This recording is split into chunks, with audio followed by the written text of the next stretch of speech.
tới anh mình tham đi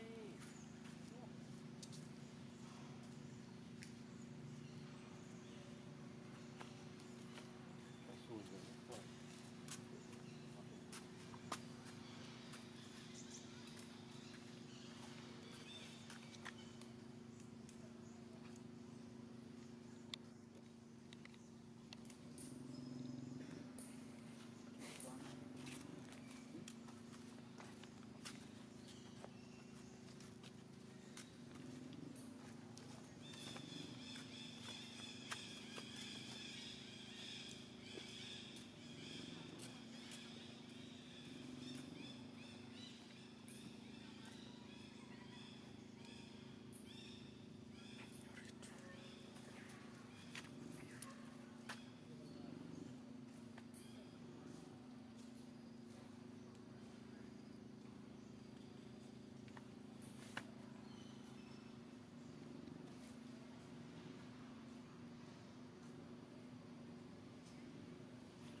từ cái rau ấy chứ không là gì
Ujela švedski pas.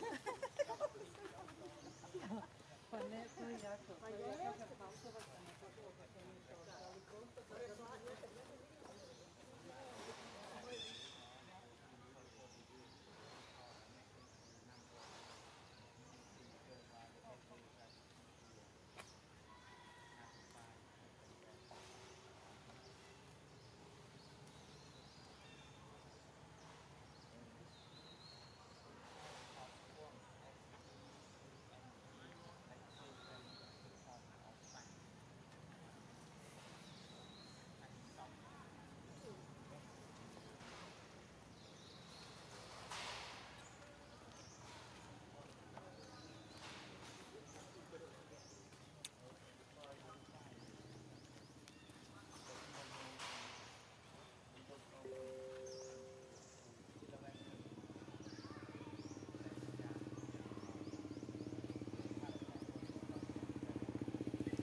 obnovljeni.